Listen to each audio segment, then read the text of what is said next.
What's up guys, John here. In 2021, even 2020, everyone wanted to hop into the car mania. I mean, these cars are selling $10, $15, $20,000 over a sticker. New car dealers continue to mark up prices an average of 10% over the suggested retail price. Car dealers are also just adding money on top of their prices, sending prices even higher. A 2022 Toyota Tundra with an extra $10,000 tacked on. You know, some of these G-Wagons are selling $50,000, $100,000 over a sticker.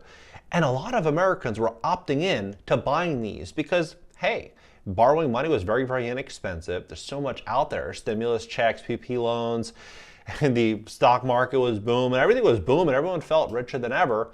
And so what did they want to do? They wanted to buy a nice car. They wanted to flex on Instagram and TikTok.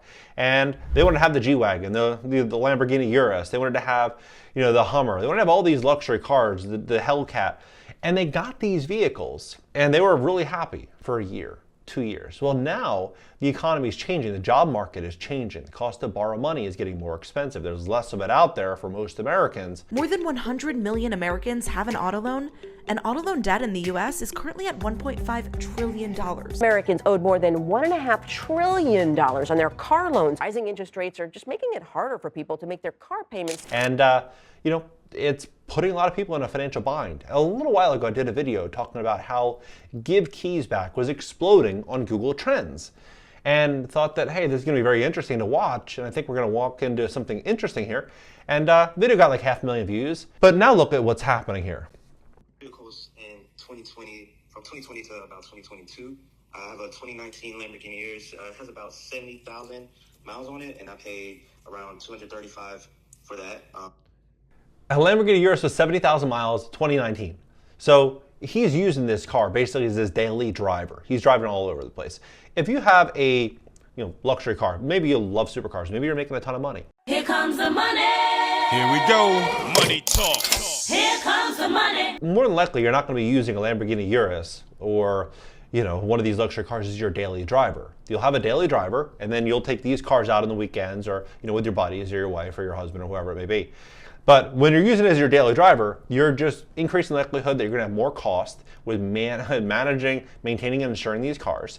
And it's going to erode the value of these cars. And this is exactly what he's going through right now. I also have a Hummer EV, and that has about 36,000 miles on it. I paid right around $175 for that. And my 2021 G-Wagon I got for, I think it was about $210, and that has about 69,000 miles on it. Right now, I make between 30 and 40K a month. So it's not 30 to 40K a month is what he's claiming. But in a little bit, you're going to hear that he can only scratch together $5,000, $6,000, maybe $7,000, right? So he's not really making $30,000 or $40,000. My belief is with a luxury car, it should be 1 month's income. Like even that. Like if you're making $5 million a year and you want to go buy a Porsche 911 Turbo, the brand new one, maybe you want to spend 300 grand on it. Okay, like maybe, right? But if you're making 600 grand a year, 700 grand a year, and you live in California, you're paying 52% state, federal, city tax, and you're only netting 48% of that. Maybe you're making 300 grand net. 25 grand a month is nothing on a car that's going to cost you $5,000 a month to insure, to make the payments on, gas, all that. It doesn't pencil. But a lot of people opted in for that because they thought the economy was just going to keep ripping forward.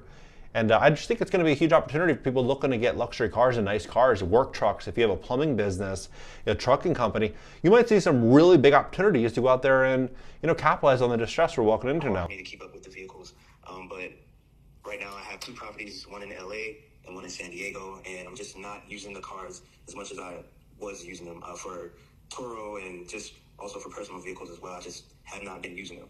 I wanted to talk to you to see what other avenues I have to maybe gain some equity or see if there is any left, mainly because I've seen your content on social media that is. So Turo was huge. Everyone was talking about Turo in 2021. Everybody was making money. If you lived in LA, if you lived in Miami, Atlanta, Vegas, you would rent these cars nonstop, making a fortune. Look what your dad rented. What the hell is that? But as the economy pulls back and they're not able to get these cars rented, who does this all fall in? It falls on the note holder that signed on for that loan, right? And so he's saying, hey, I'm not renting anymore. It's not his choice. I can almost promise you, because he needs the money. Spending over $10,000 a month in car payments on just 3 cars. Now, some people might say, hey, John, look, this is one guy. It's not. It's tons and tons and tons of people that are upside down in their vehicles that they ended up buying a luxury car. And I mean, you just think about it. Like on social media, it seems like everybody's rich. You go on Instagram, TikTok, you drive down the freeway, everyone's got the Range Rover, everybody's got that luxury car. It's like, how? Most people don't have the money that they're pretending to have. Most people are just living a fake world. It's just all a front. But it's not going to last, right? For most people. Very well put together and very knowledgeable on just about everything finances. So I could definitely trust you with helping me see what I can do here. All right, Xavier, I really appreciate the positivity and the compliment. I'm going to tell you right now, you have 0 positive equity. There's no issues on the interior. We got them detailed regularly, and I still get them detailed regularly, even though I'm not getting them rented out on Turo anymore. Let's go through it. So the Lamborghini Urus said you paid $235,000, and right now you have 70,000 miles, sorry. You owe about $190 left? Yeah. All right, Hummer EV. Did you see my other Hummer video with the guy that was like $100,000 upside down? So he owes $190 on the Urus, right? The other guy, he's saying he's $100,000 upside down. Yeah, that was, yeah. All right, $148 on the Hummer, and then you have about $180,000 left on the G-Wagon, correct? Correct. Over $500,000 just in auto loans. Interest rate. The average home in America is like $450,000, depending on where you look. Forbes is saying $495,000. You got $500,000 in just auto loans, just car loans. Isn't that bad? We live in like a clown world. If someone were to have that many vehicles, they should be making $1 million, $1.5 million a month. Like they should be making a ton of money. I'm rich. These car payments should feel like a cell phone bill, like non-existing, not even thinking about it. It's kind of like, whatever. When you're dropping 20% or 30% of your monthly income on a car, that's an issue, right? On a luxury vehicle. But assuming you had excellent credit when you bought these. Yeah, now my credit's dropped. I'm around about 630 now, and yeah, things are what they were. How about it? So also, when you have a 630 credit score, the lending options are limited, right? You have less lenders that want to lend you money at a favorable interest rate. Give me your money! And when they see you have this type of utilization in the auto, in your auto sector of your credit report, because your credit scores are, they're all broken down on, how you use your credit, your payment history, lines of credit, everything is broken down into a science. And when they say, hey, here you have $500,000 in auto loans. Oh, this is the income you're claiming? So he claims 30 to 40 grand a month in income, which is not true because he can only scrape together between $5,000 and $7,000 for, basically get himself out of this problem. Like that's all the money he could put together when he's claiming he's making, 10 grand a week, right? So no one's gonna wanna lend him money. They're gonna see him as high risk to default.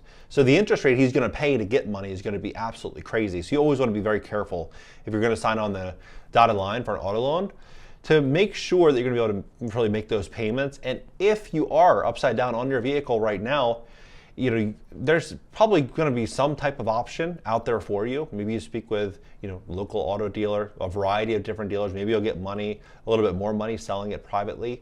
But I think downsizing and downgrading your vehicle, if you cannot afford it today, if you cannot comfortably afford it today, would probably be a smart move, and go with something reliable, like a Honda or a Toyota. These cars will run forever. They're cheap to insure. They're cheap to fix.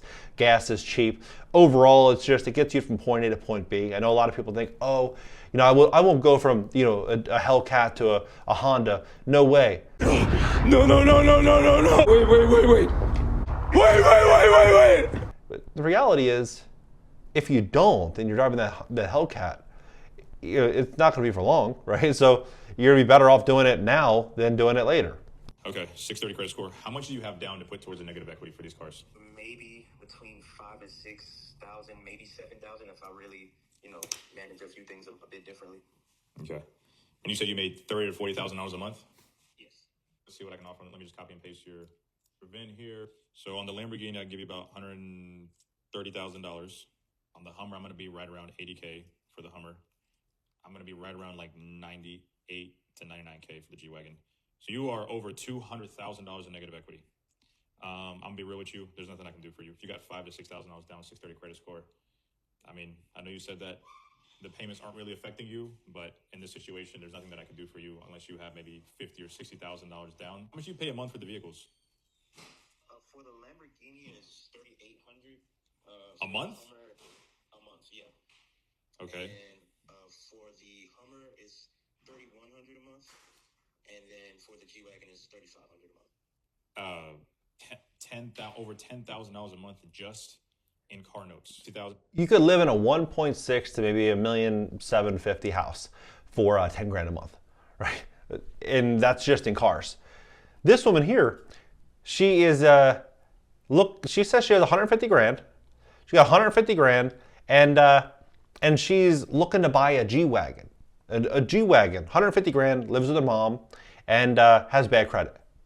Auctions and buy people's cars, so I was seeing if you can get me one as soon as possible. As far as the auction videos, I know I get a lot of like interest in that.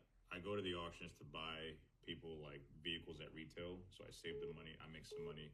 Have in mind, what's your budget? So I have about like 150 in cash. All right, $150,000 in cash. Yeah.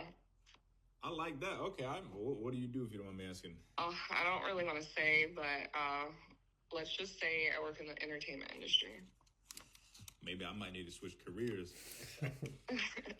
All right, so $150,000 cash, and you're looking for a G-Wagon. Any specific spec? So I really would like it to be black, exterior, preferably with red interior, but definitely low miles. The $150,000 like budget, more like a G550 territory. If you wanted a G. If she does get that car for 150 grand, I promise you, in 3 years that car's probably worth 80 to 90. Because she's going to be driving it nonstop. And the people that can buy cars, those types of cars in 2027, 2028, will probably opt in for new, given this wealth divide that's unfolding right now. A couple of years ago, everybody could have, basically bought any luxury car that they wanted. But as we start to see the job market change and the economy change, there's going to be a smaller pool of available buyers and more and more sellers, meaning prices are likely going to continue to come down, especially as insurance costs gets more expensive. So I think we're going to see cars, these types of cars really fall in value. I think we're just going to see a really big opportunity for people to acquire some incredible vehicles at just phenomenal prices. 63 AMG? Yes. I'll possibly find something for 150. I'm not saying that's. But driving these cars though, I've driven luxury cars in the past. I'm not personally a car guy. I mean, here's my experience. I had a Bentley Continental GT. This is, 10 years ago. And this car, I thought, man, this is awesome. This is absolutely incredible. I felt like the king for about a week. And then the bills started coming in. Not a bill on the actual loan, but the bill to fix the car. Everything was so expensive. Tire was $700, $750. Oil changed over $1,000. I mean, you'd spend, every time you go to the shop, and you would go often, you would end up spending many thousands of dollars. And that's, kind of expected with those cars. But that's not really the problem. The problem is when you go to the mall, you go to the restaurant, you go anywhere else, you have to park far away from everybody else, wondering, hey, is somebody gonna park next to me and ding my door? And then you'd always come back and there would be someone that would go out of their way to park next to you. Now, they not all the time they would ding your door, but you're always thinking about it. It's always in the back of your mind. You're just thinking about this car.